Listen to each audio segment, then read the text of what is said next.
తల్లి మృతదేహంతో అక్కా చెల్లెళ్ళు 9 రోజులు గడిపారు. చేతిలో చిల్లి గవ్వ లేకపోవడంతో ఏం చెయ్యాలో తెలియక, తినడానికి తిండి లేక ఇంట్లో బిక్కుబిక్కుమంటూ కాలం గడిపారు.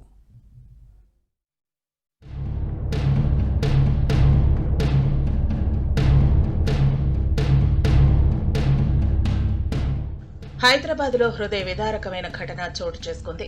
అనారోగ్యంతో తనువు చాలించిన తల్లి మృతదేహంతో ఒకటి కాదు, రెండు కాదు, ఏకంగా 9 రోజులు గడిపారు ఇద్దరు అక్కా చెల్లెళ్లు. ఎవరికి చెప్పాలో తెలియక, ఏం చెయ్యాలో తోచక, తినడానికి తిండి కూడా లేక అక్కా చెల్లెళ్లు 9 రోజుల పాటు మనోవేదనకు గురయ్యారు. చివరికి స్థానికుల సాయంతో పోలీసులకు ఈ ఘటన తెలియటంతో మృతదేహాన్ని పోస్టుమార్టం నిమిత్తం ఆసుపత్రికి తరలించారు. సికింద్రాబాద్లోని వారాసిగూడలో ఈ ఘటన వెలుగు చూసింది.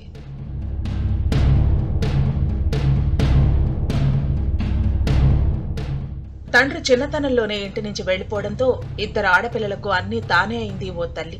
ఆర్థిక ఇబ్బందులు ఎక్కువ కావటం, 3 నెలలుగా అద్దె కూడా చెల్లించకపోవడంతో మానసికంగా లలిత కుంగిపోయింది.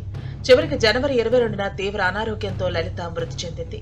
అయితే తల్లి చనిపోవడంతో చివరికి అంత్యక్రియలకు డబ్బులు లేకపోవడంతో 9 రోజులుగా మృతదేహంతోనే ఇంట్లోనే ఉండిపోయారు. ఆకలికి తట్టుకోలేక ఇంట్లో ఉన్న మృతదేహం నుంచి దుర్వాసన రావడంతో చివరికి చుట్టుపక్కల వారికి అసలు విషయం తెలియజేశారు.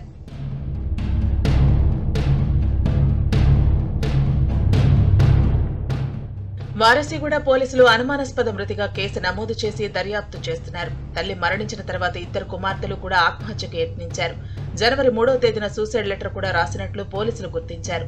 తండ్రి విషయంలో గొడవ జరుగుతుందని, అలాగే మేనమామకు తమకు 4 ఏళ్లుగా గొడవలున్నాయని లేఖలో రాశారు.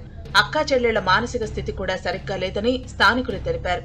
ఎప్పుడూ ఎవరితో మాట్లాడేవారు కాదని స్థానికులు పోలీసులకు తెలిపారు.